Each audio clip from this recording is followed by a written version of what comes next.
Hello student, welcome to our YouTube channel smart study plus plus. आज हम करने वाले हैं क्लास 10th का चैप्टर नंबर 5।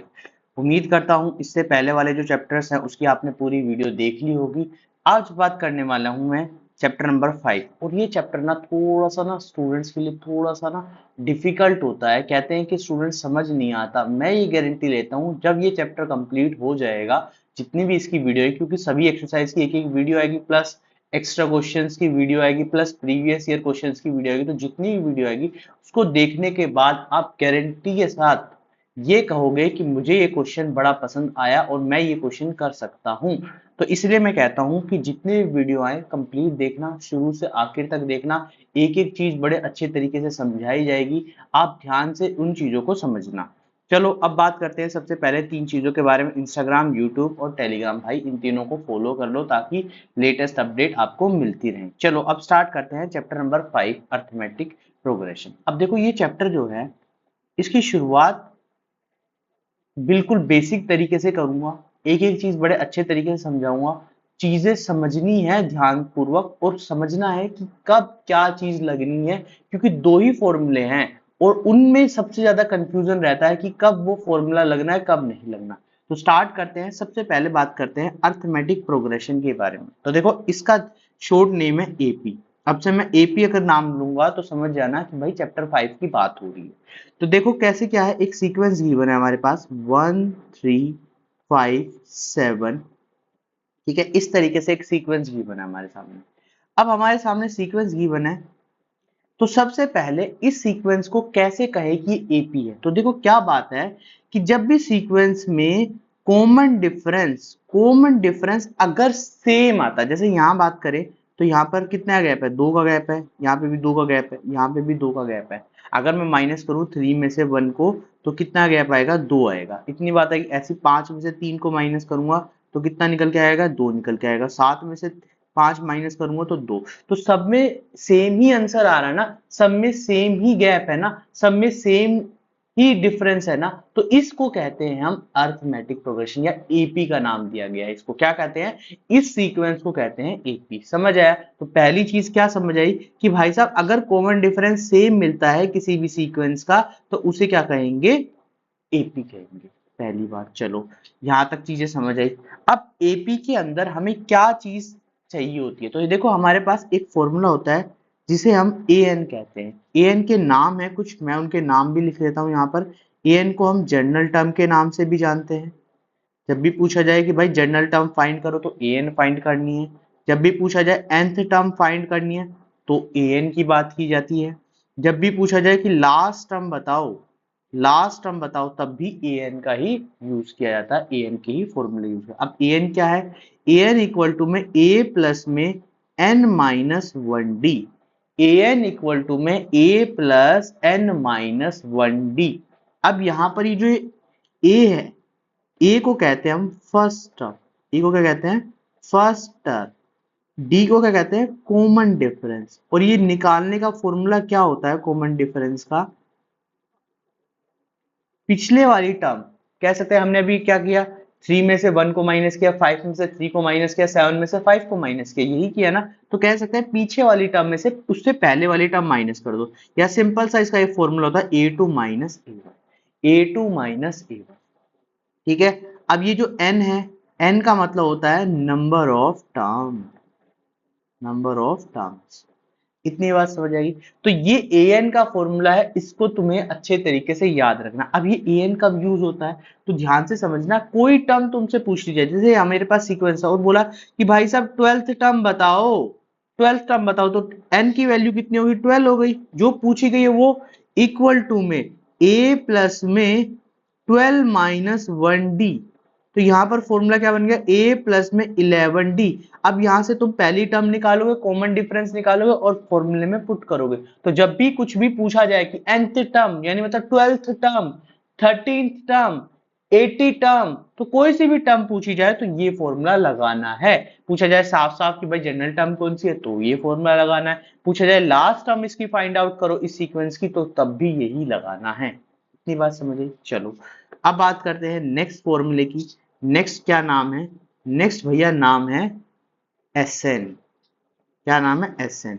Sn का मतलब होता है सम, Sn का मतलब होता है सम।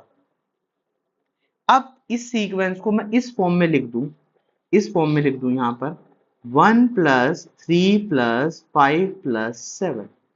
तो ये तो मेरे लिए इजी हो गया, मैंने चार टर्म, पांच टर्म गिवन थी हमारे पास, चार टर्म, और इनका सम कर दिया। मगर अगर मेरे पास यहाँ 40 टर्म आ जाए, 40 टर्म्स आ जाए, तो मैं क्या उनको प्लस कर पाऊंगा? नहीं कर पाऊंगा ना। तो उसके लिए हमें क्या बनाया, एक फॉर्मूला बनाया। और ये समझ लेना, जब भी कभी सम निकालना हो और इसका सीक्वेंस सेम हो, तो हमेशा यही फॉर्मूला लगने वाला है। जैसे कि कभी कभी जो मीन है, मीन चैप्टर है, एवरेज चैप्टर है, उसमें पूछा जाता है sum of N natural number, sum of N natural number, तो वहां पे डिफरेंस सेम है सभी में, 1 2 3 4। तो पहले क्या निकालना, सम निकालना पड़ेगा, फिर उसके बाद नंबर ऑफ टर्म से इसको डिवाइड करना पड़ेगा। तो सम निकालने के लिए कौन सा फॉर्मूला लगाया जाए, तो यही फॉर्मूला लगाया जाना चाहिए। तो यहां पर आएगा एस एन इक्वल टू में N by two, 2a plus N minus 1d। अच्छा ठीक है, ये फॉर्मूला आ गया। एक और फॉर्मूला बनता है n बाय टू। क्या इस 2a को मैं ऐसे लिख लूं? क्या मैं इस 2a को ऐसे लिख सकता हूं? लिख सकता हूं। और ये चीज अभी हमने पढ़ी है, ये चीज अभी हमने पढ़ी है। ये किसका फॉर्मूला है? किसका फॉर्मूला है? ए एन का फॉर्मूला। तो यहां पे लिख सकता हूं n by two A plus में ए एन। ठीक है। अच्छा, इसको एक और फॉर्म में लिख ले सकते हैं हम, n by two A plus में एल। तो ये मत सोचना ये एल और ए एन दोनों ही एक जैसे हैं, दोनों ही क्या है, एक ही हैं। तो ये बात समझना कि अगर क्वेश्चन में ऐसे पूछा जाए तो ऐसे लिख लेना, ऐसे पूछा जाए तो ऐसे लिख लेना। अब तुम्हें यहाँ पर ए का मतलब पता है, एन का मतलब पता है, डी का मतलब पता है, तो यही सेम चीज यहाँ पे भी लगेंगी। डी का मतलब यहाँ पर कॉमन डिफरेंस है, सेम बात वही, कॉमन डिफरेंस। ए का मतलब फर्स्ट टर्म, ठीक है। एन का मतलब नंबर ऑफ टर्म, ठीक है। बात वही है सेम। और ए एन का मतलब जनरल टर्म, ठीक है। और एल का मतलब लास्ट। इतनी बात समझे? ये दो फॉर्मूले ही तुम्हें सिर्फ पूरी उसमें पढ़ने हैं इस चैप्टर में, बहुत ही इजी हो जाएगा अगर ये दो फॉर्मूलों के बारे में तुम समझिए। जहां पे बोला जाए सम करना है, जहां पर बोला जाए, अच्छा ये मत समझ लेना कि भाई 12th term and plus 15th term ये पूछा जाए, तो ये सम मत करने लगेगा कि इसमें ऐसे लगाने जाओ, यहां अलग चीज है। बोला जाएगा कि इस पूरे सीक्वेंस में इसका सम बताओ। अभी क्वेश्चन करेंगे तब और क्लियर हो जाएगा। अभी ये फॉर्मूला आप कॉपी में नोट डाउन कर लेना बड़े अच्छे तरीके से, और इनको करने की कोशिश करेंगे। जैसे अब देखो यहाँ पर हमारा 5.1 क्वेश्चन पूछा गया है। क्वेश्चन क्या पूछा गया है, in which of the following situation does the list of a number involve in the arithmetic progression and why. तो पहले क्या करना है, क्वेश्चन को पढ़ो, क्वेश्चन को पढ़ो, जो चीज गिवन है उसके बारे में, क्या ये सारे के सारे एपी का पार्ट है या नहीं है, ये पूछा गया है। तो बोला था taxi fare after each kilometre when the fair is 15 from the first kilometre and 8 from the additional kilometre. देखो क्वेश्चन में क्या बोला है कि पहले फर्स्ट किलोमीटर पर, यहां पे लिख देता हूं first kilometre taxi fare for first kilometre, इसको अच्छे से लिख देते हैं, फॉर फर्स्ट किलोमीटर। तो यहां पर कितना आ जाएगा, 15 रुपए, 15 रुपीज। ये समझ आ गया? ठीक है। बोला अब जितने भी किलोमीटर जाओगे, जितने भी किलोमीटर जाओगे, तो इसमें कितना ऐड करना पड़ेगा, 8 रुपए। अब नेक्स्ट किलोमीटर के लिए, जिसमें कह सकते हैं सेकंड किलोमीटर के लिए 23 हो जाएगा। फिर उसके बाद 8 फिर प्लस करना है, कितने किलोमीटर के लिए, थर्ड किलोमीटर के लिए। तो यहां से एक सीक्वेंस पता चल गया हमें, 15, 23, 31, और इनके बीच में जो गैप है, इनके बीच में जो गैप है वो कितने का है, 8 8 किलोमीटर। क्या ये एपी है? बिल्कुल है, yes it is a AP. इतनी बात समझ आ गई? इतनी बात समझिए, बस क्वेश्चन यही था और कुछ नहीं था। एपी का एक सीक्वेंस बना था, एक और टर्म निकाल लेना कहो तो 39 हो जाएगी, यहाँ पर 39 हो जाएगी बस, ये फोर्थ किलोमीटर के लिए।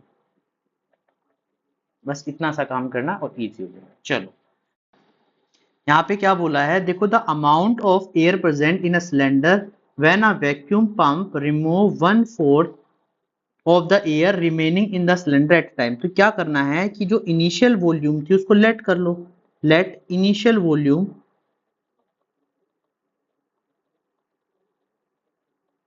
इक्वल टू वी, ये मान लिया इनिशियल वॉल्यूम।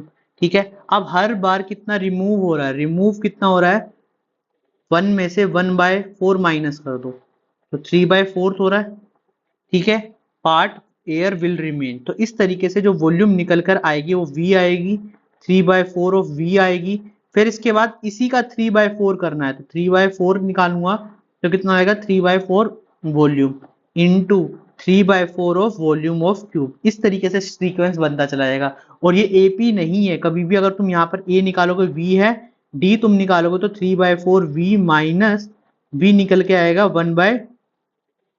1/4। अब इसी तरीके से तुम डी यहां से निकालोगे तो 9/16 भी बनेगा, -3/4 बनेगा, तो ये आएगा 4, 9v -12, तो ये आ जाएगा -3/4v।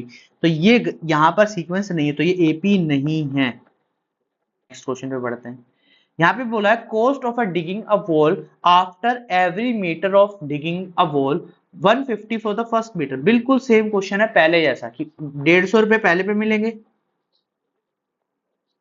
150 रुपए तुम्हें पहले पे मिलेंगे फर्स्ट फर्स्ट डिगिंग पे। The cost of digging a well well for the first metre 150।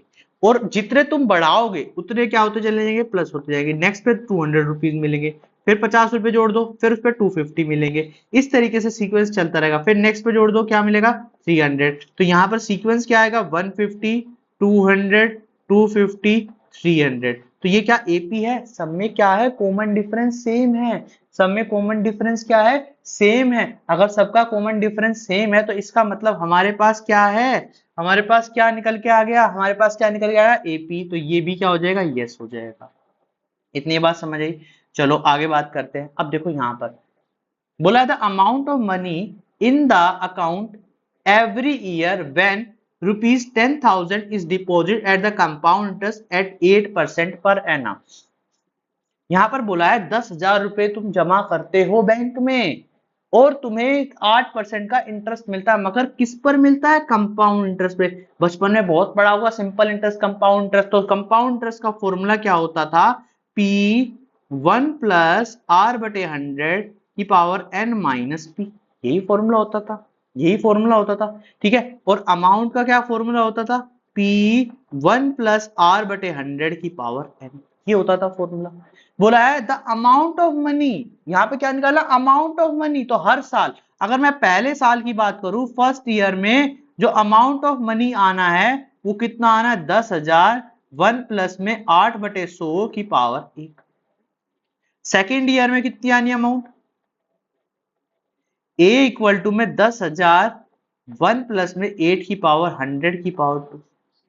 Third year में कितनी आनी अमाउंट, थर्ड ईयर में बात करते हैं तो अमाउंट आएगी 10,000, 1 प्लस में 8/100 की पावर 3, ये आएगी, ये आएगी। सब कुछ सेम, कुछ भी अलग नहीं है यहाँ पर, कुछ भी अलग नहीं है यहाँ पर। तो क्या मैं ये एपी का सीक्वेंस बन रहा है, ध्यान से समझो। अगर ये एपी का सीक्वेंस होता तो अगर मैं इसको सॉल्व भी करने लग जाऊं तो सॉल्व करने के बाद भी ये एपी का सीक्वेंस नहीं बनेगा। सपोज करो मैं कोई एग्जांपल लेता हूं, यहाँ पर 10,000 रुपए पे लिए, उस पर 10% मुझे इंटरेस्ट मिला, तो मुझे क्या कितना इंटरेस्ट मिला, यहाँ पर 10 पे 1,000 रुपए मिला। अब नेक्स्ट ईयर जब मैं कंपाउंड इंटरेस्ट लगाऊंगा तो 1,000 रुपए तो मिलेगा मिलेगा, प्लस इस पर भी मुझे इंटरेस्ट मिलेगा, कितना रुपए, 100 रुपए। तो नेक्स्ट ईयर मुझे कितने रुपए मिल रहा है, 1,100 रुपए मिल रहा है। तो हर साल बदल गया ना, पहले साल 1,000 रुपए मिला, नेक्स्ट ईयर मुझे कितना मिला, 1,100 रुपए मिला। यही बात तुम समझ पा रहे हो। ठीक है, एक सेकंड के लिए रुकना ना, यहाँ पर क्या सेम आया, तो कंपाउंड इंटरेस्ट में कभी भी सेम नहीं आता, तो इसलिए ये जो है क्या होगा, एपी का सीक्वेंस नहीं होगा, नो। अब देखो ये वाला क्वेश्चन, यहां पर ध्यान से समझो। बोला right the first 4 term, 4 term लिखनी है। फर्स्ट टर्म ए है, कॉमन डिफरेंस डी है बिल्कुल हमारे पास। तो सारे पार्ट तो करने बेकार है, बाकी थोड़ा बहुत तुम भी करोगे, ठीक है। तो ए हमारे पास 10 है, डी हमारे पास 10 है, तो हमें चार टर्म निकालने। तो फर्स्ट टर्म तो हमारे पास ऑलरेडी, तो हमें ए टू निकालना है। तो ए टू का फॉर्मूला क्या होता है, ए प्लस में 2 माइनस 1 डी, यही फॉर्मूला होता है, ठीक है। तो यहाँ पर आएगा a प्लस डी, तो यहाँ पर आ जाएगा a की वैल्यू 10 प्लस 10, तो कितना हो गया 20 हो गया। इसी तरीके से a3 निकालो, a प्लस में 2d। देखो अब तुम डायरेक्ट भी लिख सकते हो। तुम डायरेक्ट कैसे लिख सकते हो, यहाँ पर अगर 2 पूछा गया तो यहाँ एक कम करना होता है, यहाँ 3 पूछा गया तो यहाँ एक कम वैल्यू कर दो, यही सीक्वेंस बनता है, ठीक है। तो यहाँ पर आ जाएगा 10 प्लस में 2 इंटू 10, तो यहाँ पर आएगा 10 प्लस में 20, तो बनेगा कितना 30। इतनी बात समझे, इतनी बात समझे, ठीक है। इसके बाद नेक्स्ट के बारे में बात करते हैं। नेक्स्ट के बारे में a4 टर्म निकालो, तो a प्लस में 3d लिखूंगा, तो 10 प्लस में 3 इंटू 10, तो 10 प्लस में 30, तो यहाँ पर आ जाएगा 40। समझ आया, समझ आया, कुछ भी क्वेश्चन नहीं था, बहुत ही ईजी था, ठीक है। सेकंड क्वेश्चन की बात करें, तो सेकंड क्वेश्चन में a हमारे पास -2 है, d हमारे पास 0 है। तो इसमें सीक्वेंस क्या बनने वाला है, ध्यान से समझो। इसमें a2 निकालूंगा तो a प्लस में d होगा, तो यहाँ पर कितना आएगा -2 प्लस 0 -2। a3 निकालूंगा तो कितना होगा a प्लस में 2d, तो -2 प्लस में 0, क्योंकि d को जैसे ही 0 से मल्टीप्लाई करूंगा तो ऑटोमेटिकली क्या बन जाएगा, वो 0 बन जाएगा। a4 निकालूंगा तो कितना बनेगा a प्लस 3d, तो यहाँ पर आएगा -2 प्लस 0, तो आएगा -2। इस तरीके से चीजें करनी है, ठीक है, इस तरीके से चीजें करनी है। तो उम्मीद करता हूँ चीजें समझ आ रही होंगी, समझ आ रही होंगी, ठीक है। अब देखो नेक्स्ट के बारे में, चलो नेक्स्ट होमवर्क में कर देते हैं HW में। उससे नेक्स्ट फ्रैक्शन वाला है, तो इसलिए मैं यहाँ पे सॉल्व कर देता हूँ। तो क्या बोला, a अगर हमारे पास -1 है, d हमारे पास 1/2 है, तो a2 हमारे पास कैसे निकलेगा, a प्लस डी, तो -1 प्लस 1/2, तो कितना आएगा -1/2। -1 में से अगर 1/2 माइनस करते हैं तो कितना निकल के आता है, -1/2। इतनी बात समझ आई, इतनी बात समझ आ गई, यहाँ तक कोई डाउट है, कोई डाउट है यहाँ तक।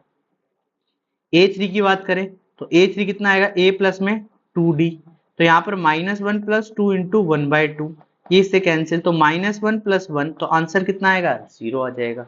a4 निकालो, यहाँ पे a4 निकालोगे तो a प्लस 3d, तो a प्लस में 3 इंटू 1/2, a हमारे पास कितना है -1, यहाँ पे रख देते हैं -1, तो -1 प्लस 3/2, तो यहाँ पर आ जाएगा एलसीएम ले लो 2, 2 प्लस 3, तो 1/2 इसका आंसर आ गया आंसर। अब चलो करते हैं पॉइंट वाले, तो फिफ्थ पार्ट, ठीक है। यहाँ से इसको हटा देता हूँ, साथ साथ में नोट करते चले जाओ ताकि तुम्हें इजीली समझ आ जाए। फिफ्थ पार्ट की बात करें तो फिफ्थ पार्ट क्या है, a equal to -1.25, d equal to 0.25। तो यहाँ पर a की वैल्यू हमारे पास ये है, d की वैल्यू ये रही, तो हम क्या निकालेंगे a2 निकालेंगे, तो a प्लस में d, तो -1.25 प्लस 0.25, तो आंसर कितना आएगा -1, ठीक है। इसके बाद a3 निकालेंगे तो कितना आएगा, a प्लस में 2d, तो यहाँ पर आएगा -1.25 प्लस 0.25 इंटू 2, ये बात ध्यान रखना है यहाँ पर। तो कितना आएगा -1.25 प्लस 0.5 ये आ गया, तो यहाँ पर इसको माइनस करो तो -0.75 ये बचेगा, ये बात ध्यान रखना, ठीक है। इसके बाद a4 की बात करें तो a प्लस में 3d, तो -1.25 प्लस 3 इंटू 0.25, तो यहाँ पर कितना बचेगा 25 है, 0.25, तो यहाँ पर बचने वाला है प्लस 0.75 प्लस 0.75, तो यहाँ पर माइनस करेंगे तो बचेगा 0.5 माइनस का, ये हमारा आंसर होगा। इतनी बात समझ आई, तो क्वेश्चंस इजी थे, इजी क्वेश्चंस थे, ठीक है। अब यहाँ पे क्या करना है, ये तो बहुत इजी क्वेश्चन है, बोला है for the right the first term and the common difference. तो यहाँ पर पहली टर्म तो तुम्हारे पास है 3 है, कॉमन डिफरेंस तुम निकालो a2 माइनस a1, तो 1 माइनस 3 -2, इसका भी निकल जाएगा, a इक्वल टू में -5, d इक्वल टू में a2 minus a1 -1, minus minus plus 5 हो जाएगा, तो यहाँ पर 4 निकल के आएगा। इसमें निकालते हैं, a हमारे पास 1/3 है, d हमारे पास a2 माइनस a1 निकलेगा, तो 5/3 माइनस 1/3, तो आएगा 4/3, ये आ जाएगा। समझ आई बात, ठीक है, बहुत ही सेकंडों में क्वेश्चन है, इसमें समय खराब करने वाली बात नहीं है कि समय खराब कर रहे हो। ठीक है, इसके बाद आता है फोर्थ पार्ट। फोर्थ पार्ट में क्या बोला है, ए हमारे पास 0.6 है, डी हमारे पास a2 माइनस a1 है, तो 1.7 माइनस 0.6 तो आता है 1.11। ये आ गया हमारे पास आंसर सेकंडों में। ठीक है, चलो ये तो था क्वेश्चन, इजी क्वेश्चन। अब जो क्वेश्चन आएगा ना, इसमें से एक पार्ट जरूर 1 मार्क में आएगा। मैं देखो सब चीज बताता हुआ जा रहा हूं कि कौन सी चीज बोर्ड में आने वाली है और कौन सी नहीं आने वाली। ये बात तुम ध्यान रखना कि क्या चीज तुम्हारे बोर्ड में आएगी और क्या नहीं आएगी, ये बता रहा हूँ। इसमें इससे एक क्वेश्चन आएगा, और ये भी बता देता हूँ जो क्वेश्चन आने वाला है ना, जो मोस्ट इंपोर्टेंट क्वेश्चन है वो ये वाला क्वेश्चन है। पहले यहाँ पे टिक लगाया हुआ है, ये वाला क्वेश्चन है, बोर्ड में बहुत ही बार पूछा गया है, तो इसलिए उस क्वेश्चन को अच्छे से कर लेना। तो क्वेश्चन में क्या बोला है, पहले ये चेक करो कि ये एपी है। पहले चेक करना है क्या एपी, एपी का मतलब क्या होता है भाई, एपी का मतलब सीक्वेंस सेम होना चाहिए, सीक्वेंस में कॉमन डिफरेंस सेम होना चाहिए, सबका कॉमन डिफरेंस निकालो। तो कॉमन डिफरेंस निकालते हैं, तो यहां पर क्या है, पहले पार्ट में a2 है, तो d कितना आएगा, a2 माइनस a1। तो यहां पर आ जाएगा 8 सही कहता, 4 माइनस 2 आ जाएगा। फिर दोबारा से निकालना भाई डी, डी सभी का चेक करना है, डी आ जाएगा a3 माइनस a2। तो यहां पर आएगा 8 माइनस 4, कितना आया 4। देखो कॉमन डिफरेंस दोनों में सेम नहीं है, तो ये एपी नहीं है। चेक करते हैं सेकंड वाला बोला 2, 5/2, 3 और 7/2। तो ए हमारे पास कितना है 2, डी हमारे पास क्या है a2 माइनस a1, तो 5/2 माइनस 2, तो निकल के कितना है 5 माइनस 4/2, 1/2। अब डी दोबारा निकालो, a3 माइनस a2 करो, तो यहां पर आ जाएगा 3 माइनस 5/2, तो निकल के आ गया 6 माइनस 5/2, 1/2। बस इतना ही निकालना, 2 टर्म तक निकालना है, अपने आप आंसर आ जाएगा। तो ये हमारी क्या है, एपी है। इतनी बात समझ आ गई, यस। थर्ड पार्ट में बोला है माइनस, तो यहाँ पर ए हमारे पास कितना है -1.2। अच्छा, इसके बाद भी आगे करना है, तो क्या करना, 3 और टर्म निकालनी, इसमें 3 और टर्म निकालनी, तो 3 टर्म आप निकाल लोगे, इसकी 3 टर्म निकल जाएगी। सेकंड पार्ट की 3 टर्म कैसे निकालनी है, अभी हमने ऊपर क्वेश्चन में सीखा है। यहाँ पर कितनी टर्म है, 1 2 3 4, पांचवी टर्म निकालनी है, तो a प्लस 4d, ए की वैल्यू 2 है, 4 इंटू आधा, यह आ जाएगा हमारे पास 4 निकल के। a6 निकालो, a प्लस में 5d, तो a हमारे पास कितना है 2, 5 इंटू 1/2, 1/2, तो निकल के आएगा, ये हो जाएगा 9/2, ये हो गया 9/2। इस तरीके से निकालनी है, निकल जाएगी। एक तुम्हारे ऊपर छोड़ दिया कि वो तुम निकाल लोगे। ठीक है, मेन चीज क्या है, एपी चेक करना आना चाहिए, बाकी तो इजी है यार, टर्म तो कोई भी निकाल देगा। ठीक है, चेक करो। चलो नेक्स्ट टर्म देखो, इस क्वेश्चन में आएगा क्या, एपी चेक करना तो 1 मार्क में आने वाला नहीं। चेक करना ये आएगा कि इसमें कोई टर्म दी जाएगी, कोई टर्म दी जाएगी कि भाई साहब ये टर्म निकालो। तो कुछ तो पार्ट में बड़ी इजी है, जैसे रूट वाले पार्ट आएंगे, जैसे ये वाला रूट है, इसमें रूट है, अगर ये रूट वाला पार्ट आ जाएगा तो यहाँ पे बच्चे कंफ्यूज हो जाते हैं। तो यहाँ पर देखो ए हमारे पास 1.5 है, डी निकालो, 3 - 3.5 प्लस 1.5, 1.2, तो कितना आ जाएगा -2। डी दोबारा से निकालो, -5.2 प्लस 3.2, तो कितना निकल के आएगा -2। तो ये वाली भी क्या है, हमारी एपी है। और एपी है तो A4 इसमें निकालो, A5 निकालो और A6 निकालो, 4 है सॉरी, 5 6 और 7 और 8, ये चारों टर्म आप निकालोगे। ठीक है, क्योंकि नेक्स्ट 3 टर्म बोलिए, तो यहाँ पर A7 तक निकालनी है तुम्हें, A7 तक तुम्हें निकालनी है, निकल जाएगी A7 तक। चलो उम्मीद करता हूं तुम कर लोगे। ठीक है, ये तुम्हारे लिए HW है, इसमें चेक करो, सिंपल सा है तो तुम सिंपल सा चेक करोगे। अब रूट वाला हम करके दिखाते हैं, फिफ्थ पार्ट कंप्लीट करके दिखाता हूं मैं। 3 प्लस √2, 3 प्लस 2√2 एंड 3 प्लस 3√2, ये क्वेश्चन है। तो सबसे पहले ए हमारे पास कितना है 3 है, डी हमारे पास कितना है, ध्यान से समझो, a2 माइनस a1, तो 3 प्लस में √2 माइनस 3, 3 से 3 कैंसिल, √2। इसमें भी चेक करो, डी निकालो, a3 माइनस a2 में 3 प्लस 2√2 माइनस 3 माइनस √2, ये 3 से 3 कैंसिल, और ये √2 माइनस हो गया √2। पहली बात ये एपी है, yes it is AP, AP हो गया। अब 4 टर्म निकल चुके, तो ए फिफ्थ निकालनी है, तो ए फिफ्थ निकालने के लिए क्या फॉर्मूला होगा, a प्लस 4d, क्या होगा a प्लस 4d, तो a प्लस 4d यहाँ पे निकल जाएगा। तो a कितना हमारे पास 3 है, 4 इंटू डी कितना है √2, तो यहाँ पर आया 3 + 4 √2। a 6 निकालो, a प्लस में 5d, तो 3 प्लस में 5 √2, ये आ गया। इसके बाद सातवीं टर्म निकालो, a प्लस में 6d, तो यहाँ पर आएगा 3 प्लस में 6 √2, ये आ गया। सिंपल सा क्वेश्चन था, ठीक है। चलो ये वाला चेक करते हैं, इसमें क्या AP है, a equal to 0, d equal to -4 + 0 -4, और नेक्स्ट -8 + 4 -4 AP है। इसके नेक्स्ट पार्ट होमवर्क में दे दिए गए हैं। अब ये पार्ट है, ये थोड़ा सा कंफ्यूजिंग है, यहां पर ध्यान दो। a हमारे पास 0.2 है, d हमारे पास 0.22 है, सॉरी d नहीं, a2 हमारे पास 0.22 है, तो d निकालना है तो a2 - a1 करना है, तो 0.22 - 0.2, तो यहाँ पर आ जाएगा 0.02। देखो ध्यान से माइनस करना, इसको माइनस करने का तरीका मैं बताता हूँ। यहाँ पर ये 0 है, तो यहाँ इसके देखो पॉइंट के बाद जो नंबर है, नंबर के बाद तुम कितनी भी 0 लगा सकते हो, पहले नहीं लगा सकते, यहाँ पर ध्यान रखना। ये इस तरीके से आया। इसके बाद d चेक करते हैं, a3 - a2, तो 0.222 0.22, इसके पीछे क्या लगा लेते हैं हम, 0 लगा लेते हैं अपने कन्वीनियंस के लिए। तो यहां पर कितना बचेगा, 200.02। क्या ये दोनों सेम है, ध्यान से देखो, क्या ये दोनों सेम है, नहीं है भैया, नहीं है। तो ये सेम नहीं है, तो इसका मतलब ये AP नहीं है, ये AP नहीं है, बस खत्म कहानी।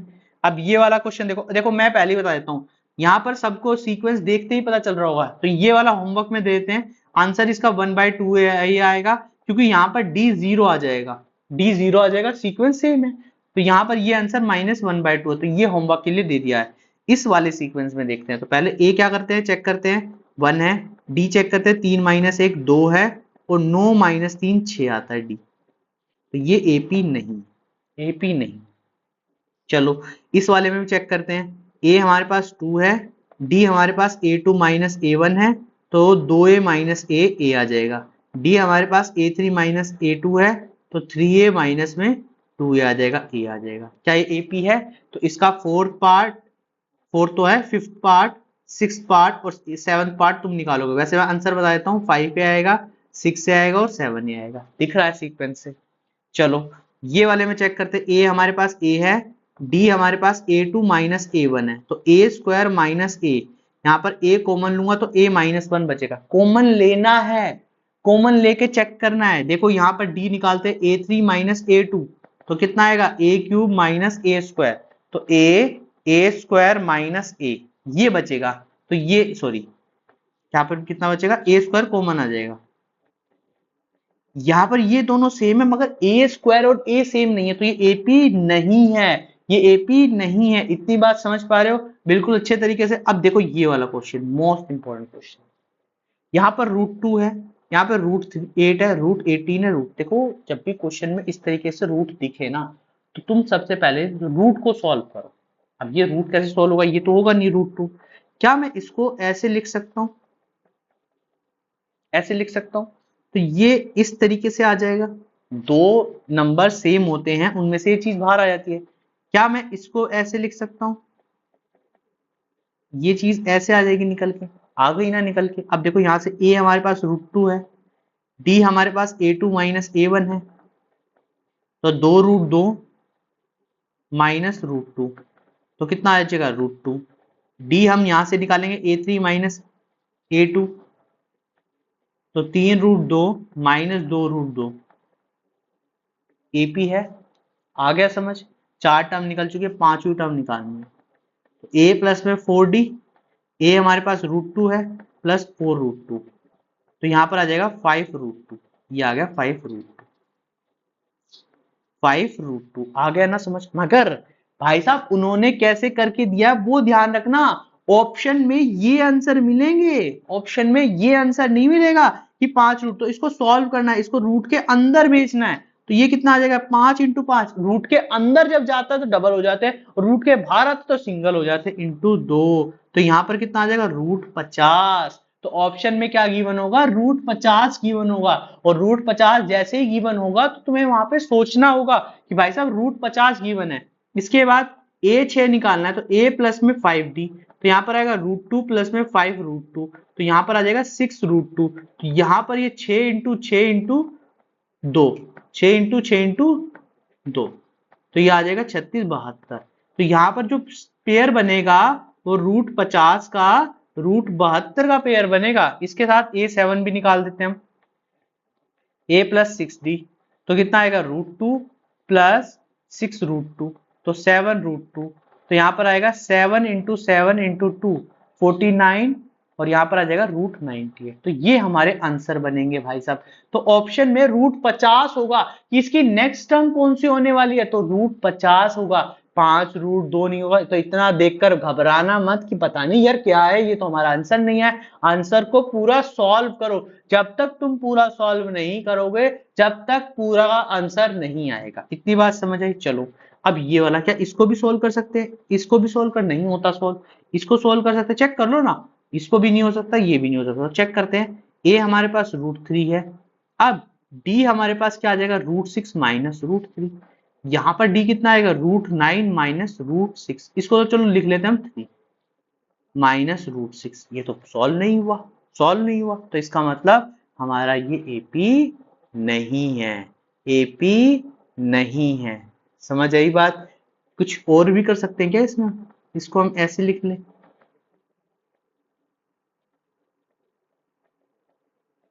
ये बच गया। चलो इसको हम और लिख सकते हैं,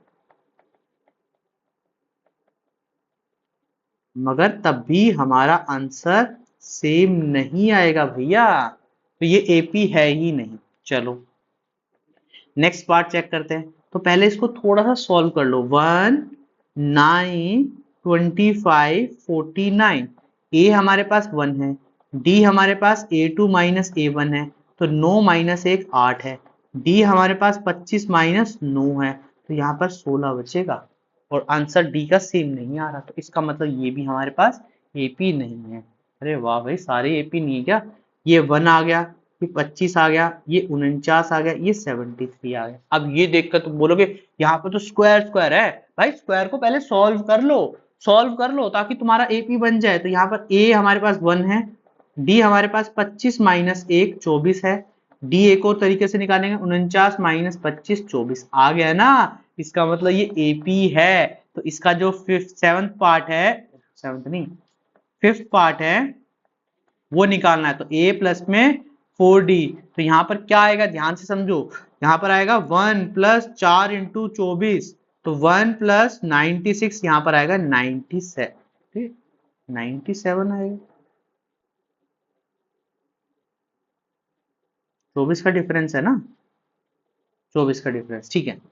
a6 निकालो, a6 निकालने के लिए a प्लस 5d, तो यहाँ पर 1 प्लस 5 इंटू 24, एक प्लस में 120 होगा, 121 आ जाएगा, ठीक है। A7 निकालो, a प्लस में 6d, तो यहाँ पर कितना है, 1 प्लस में 6 इंटू में 24, 1 प्लस में यहाँ पर आ जाएगा 145, ये आंसर। तो समझ आया कुछ, अभी तक हमने चैप्टर अभी तक यार बेसिक ही किया है, अभी कुछ ऐसा मुश्किल पार्ट नहीं किया हमने, कुछ भी ऐसा मुश्किल पार्ट नहीं किया, सिर्फ फॉर्मूले किए हैं, ये सिर्फ बेसिक पार्ट है। तुम्हें यहाँ पर बताना था कि भाई साहब किस तरीके से तुम क्वेश्चन सॉल्व कर सकते हो, कैसे तुम इजीली हम सॉल्व कर पाएंगे। क्या ये दो फॉर्मूले यूज होने अभी स्टार्ट नहीं हुए, ये जो आज हमने एक्सरसाइज किए सिर्फ एक नंबर का किया है काम, सिर्फ एक नंबर का, क्योंकि आना इसमें से 1 मार्क का है, इसके अलावा नहीं आएगा। तो इसलिए मैं कहता हूं अगर कुछ भी डाउट लगता है, कोई भी डाउट लगता है, तो कमेंट बॉक्स में लिख देना, दोबारा से समझा दिया जाएगा। अब इसके बाद हम करने वाले हैं 5.2 एक्सरसाइज। 5.2 में थोड़े से ज्यादा क्वेश्चंस आएंगे और अच्छे खासे क्वेश्चंस आएंगे। फिर उसके बाद आएगा 5.3, और फिर उसके बाद हम इंपॉर्टेंट क्वेश्चंस भी करेंगे और एग्जाम के प्रीवियस ईयर क्वेश्चन भी। चैप्टर नंबर 2 और चैप्टर नंबर 1 की वीडियो डाल दी गई है, जो क्वेश्चन इंपॉर्टेंट थे, जो बोर्ड के लाइक क्वेश्चन थे, वो सभी उन चैप्टर्स में कराए गए हैं। इसलिए इसके बाद चैप्टर नंबर 5 क्यों स्टार्ट किया गया, डायरेक्ट 3 और 4 क्यों नहीं किया, क्योंकि स्टूडेंट चाहते थे कि चैप्टर नंबर 5 पहले कराया जाए, ताकि थर्ड और फोर्थ फिर एक साथ करा दिया जाए। तो इसलिए यहाँ पर ये चैप्टर स्टार्ट कराया। और एपी चैप्टर जब तुम स्कूल जाओगे, मोस्टली स्कूल में अभी हुआ नहीं होगा, स्कूल जाओगे तो तुम्हें पहले ही तैयार होगे कि भाई हमें किस तरीके से चीजें कराई गई हैं, ये हमारे तरीके हैं, तो इस तरीके से किया गया है। तो आज के लिए इतनी बात करते हैं। वीडियो पसंद आई तो चैनल को लाइक शेयर और सब्सक्राइब जरूर करें, और इन तीनों को फॉलो कर लो भाई, जितना हो सकता है। जितना तुम सपोर्ट करोगे उतना ही चीजें अच्छी होती चली जाएंगी। और मोस्ट इंपॉर्टेंट क्वेश्चन और गारंटी के साथ क्वेश्चन है कि जो क्वेश्चंस कराऊंगा वो सभी एग्जाम में मिलेंगे आपको। ठीक है, आज के लिए इतनी बात करते हैं। वीडियो पसंद आए तो चैनल को लाइक शेयर और सब्सक्राइब करना ना भूलें।